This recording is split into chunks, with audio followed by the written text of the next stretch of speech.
Hello guys, welcome back to my YouTube channel, Emilia Maria ng Kuwait. Ayan guys, so ngayon guys, andito kami sa dagat. Ayan, kasi nga ngayon ay holiday ngayon guys. So andito kami nag-celebrate ng holiday. So ang sarap guys ng hangin guys sa Rigwa. So ayan guys, ang dagat sa likuran ko. Ayan.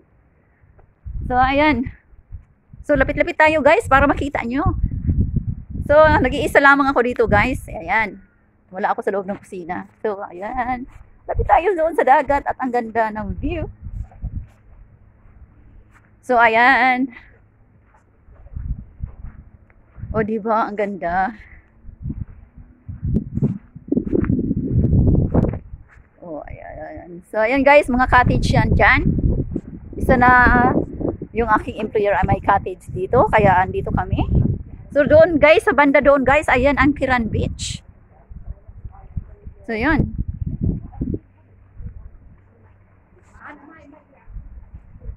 So ayan.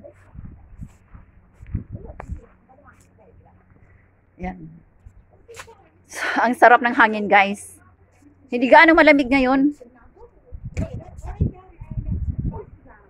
Ayan, ang dagat. So, punta tayo doon banda guys. Sa malapitan. So ayan guys, aking sa baba guys, sa likuran ko sa baba ay dagat yan. O, di ba ang ganda? Ayan. Ayan. So yan ang dagat dito. So malinaw. So maglakad-lakad tayo guys. Exercise na rin kasi masarap dito guys maglakad-lakad dahil nasa beach kami ngayon. Ayan. So hindi lang puro kusina guys. Oh, di ba? So ayan yung cottage ng aking employer. Ayan. At saka meron ditong halaman na maganda. Marami dyan sa atin sa Pinas.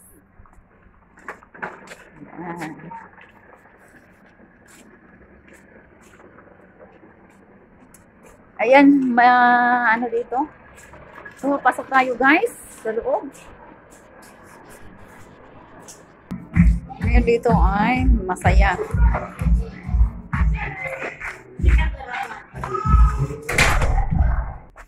So, ayan, maglakad-lakad tayo guys kasi para makalanghap naman tayo ng sariwang hangin. Dito tayo banda guys.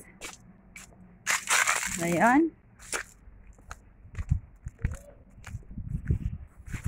Ayan.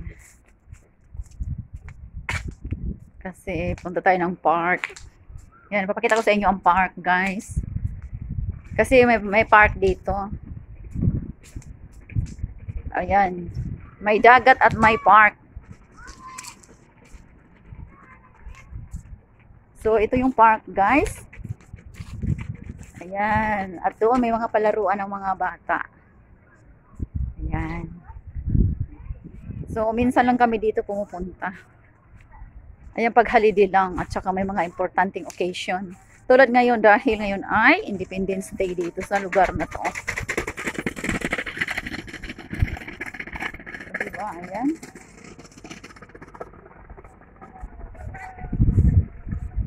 So, andito tayo sa park. So, ayan, mayroon ditong mga duyan. So, ayan guys. Yan, pwede ka ditong mag-upo-upo. At magduyan-duyan. Aray ko! Oh my God! Yan.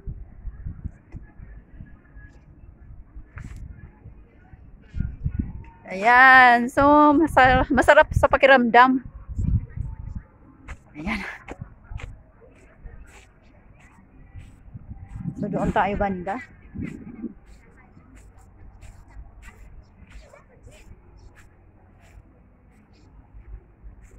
Ayan, mag-exercise tayo dahil para naman ay, ayan, maunat-unat ang ating mga kaugat-ugatan.